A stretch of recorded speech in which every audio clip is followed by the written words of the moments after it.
momentous development in the last 2 years. We fought during these 2 years to achieve our war aims, and a central one of these war aims is to return the hostages, all of the hostages, the living and the dead. And we're about to achieve that goal.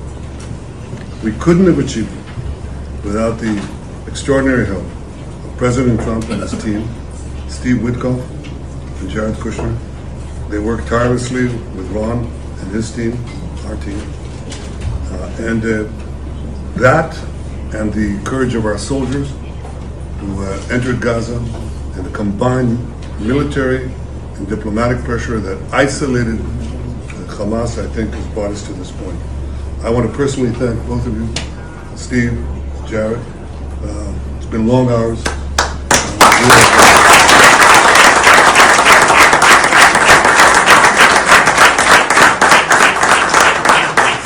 You worked around the clock, but not only worked, I think you put in your brains and your hearts.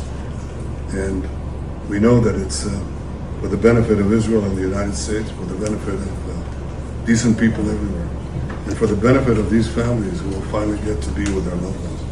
And I want to thank you on their behalf as well, and on behalf of the people of Israel. Thank you. Obviously, bringing the hostages home it's been a priority for President Trump for a very, very long time, and we've all worked very tirelessly to do that. But I really want to say that this all would not have been possible without the bravery of the IDF and the soldiers, what they've accomplished not just in Gaza, but also what they've done in the theater over the last couple of years to eliminate Hezbollah in the north and really degrade them. What you were able to do in Iran, it really helped set a big tone. But particularly seeing the way that your citizen army, I know a lot of you, probably all of you, have family, friends who were in this effort, really put your sacrifices on the line to fight for your country and to try to make a difference.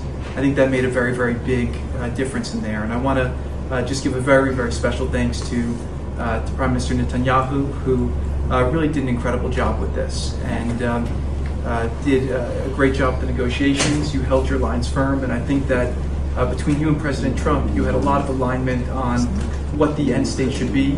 The hard job was the Prime Minister's.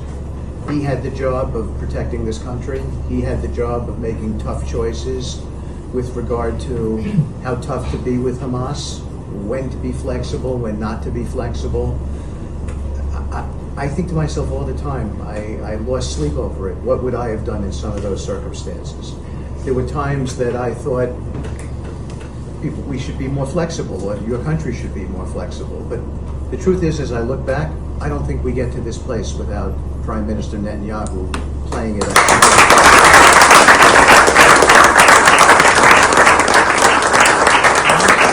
And I'm not just saying that. They're not just words. The president believes that. My president believes it. He believes that Prime Minister Netanyahu made some very, very difficult calls, and lesser people would not have made those calls. And here we are today because Hamas had to, they had to do this deal. The pressure was on them, they were backed up, and you've got the bigger army, you were making inroads, and that's what led to this deal.